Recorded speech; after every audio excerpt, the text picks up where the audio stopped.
Parce qu'actuellement, l'actualité, c'est le dialogue politique. L'actualité, c'est le retour à l'ordre constitutionnel. L'actualité, c'est de finir avec la crise guinéenne. L'actualité, c'est doter notre pays d'institutions fortes, d'institutions légitimes et légales pour que nous puissions enfin aborder ou amorcer le développement socio-économique tant attendu. Ce que nous avons envie de faire remarquer, c'est de demander aux autorités de la transition de nous éviter de perdre inutilement du temps. Parce qu'ils sont convaincus que tant que les vrais acteurs, tant que les forces vives de la nation, conformément à l'article 77 de la Charte de la transition, ne seront pas autour de la table avec le CNRD et le gouvernement, la crise guinéenne ne sera pas résorbée, elle ne sera pas résolue. Tant que les vrais sujets pour le retour à l'ordre constitutionnel ne seront pas débattus avec les vrais acteurs auxquels le peuple a fait confiance, la crise guinéenne ne sera pas résolue. C'est ce que j'ai envie de dire.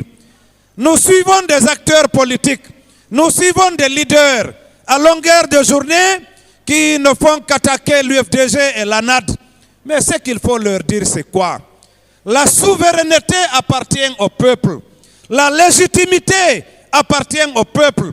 Les 95% dont nous nous glorifions tous les jours, ce n'est pas dans l'imaginaire, ce n'est pas dans notre poche. C'est le peuple souverain de Guinée qui, lors de tous les scrutins, ces 10 dernières années en République de Guinée, nous ont accordé leur confiance dans les urnes et ont voté pour le président Cellou et ses partis alliés. Donc, si nous parlons de poids politique et électoral, c'est le peuple qui nous a donné ce poids politique et électoral. Alors, par des simples subterfuges, par une simple communication, on ne peut pas nous enlever ce poids politique et électoral. J'ai suivi un leader, même ce matin, qui parlait. Il dit, leur préoccupation, c'est comment construire la Guinée sur des bases très solides pour éviter les retours en arrière. Et je lui réponds, si nous voulons construire la Guinée sur des bases solides, évitons de construire la Guinée dans la manipulation. Évitons de construire la Guinée dans le mensonge. Évitons de construire la Guinée en mobilisant ceux-là qui ne doivent pas être là. Il faut faire en sorte que les vrais acteurs soient autour de la table. Quand vous prenez l'exemple de la Côte d'Ivoire, il y a eu pendant 10 ans une crise parce que certains Ivoiriens ont voulu mettre de côté le choix du peuple qui était Alassane Ouattara. Ils ont falsifié les résultats des élections. C'est ce que nous avons connu en Guinée aussi à l'occasion de l'élection de 2010. Tant qu'on ne donne pas le pouvoir à celui-là pour lequel le peuple est en train de voter, qui est le choix du peuple, on ne finira pas les crises. Donc après 10 ans, la Côte d'Ivoire s'est retrouvée sur les rails. Il y a eu un président légitimement élu, celui-là qu'ils avaient rejeté. Et aujourd'hui, tous ceux qui étaient contraints à l'exil suite à la crise ivoirienne sont revenus. Et le dernier en date, c'était le samedi 26 novembre et c'était le jeune Charles Blé Goudé. Et donc, nous en Guinée, nous pouvons faire l'économie de tout ça. En prenant conscience des risques, en prenant conscience des enjeux. Et c'est le moment ou jamais d'arrêter ce qui est en train de se passer à l'hôtel Riviera Royal pour favoriser un véritable dialogue entre les véritables acteurs pour que nous puissions enfin sortir de la crise guinéenne. Un autre exemple important. Plus d'un demi-siècle, il y a eu l'apartheid en Afrique du Sud. Mandela a fait 27 ans de prison.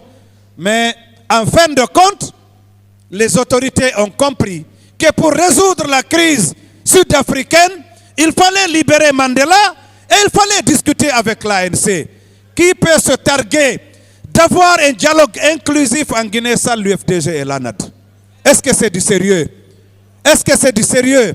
Aujourd'hui, ce n'est pas avec le BIC, ce n'est pas avec la parole qu'on peut effacer la suprématie de l'UFDG. L'UFDG et l'ANAD restent et demeurent la principale coalition politique en République de Guinée.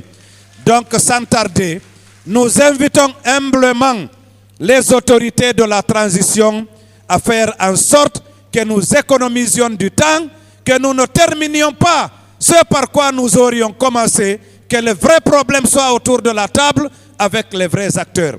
Et aux leaders politiques qui sont aujourd'hui dans cette conférence, qui aiment dire oui, nous voulons que tout le monde soit là, nos collègues qui ne sont pas là, nous avons leur nostalgie, nous voulons qu'ils viennent. Ils n'ont qu'à dire la vérité aux autorités. Ils n'ont qu'à eux-mêmes se dire la vérité. Ils savent pertinemment qu'ils n'ont aucun moyen de revendication. Donc pourquoi aller orner la galerie?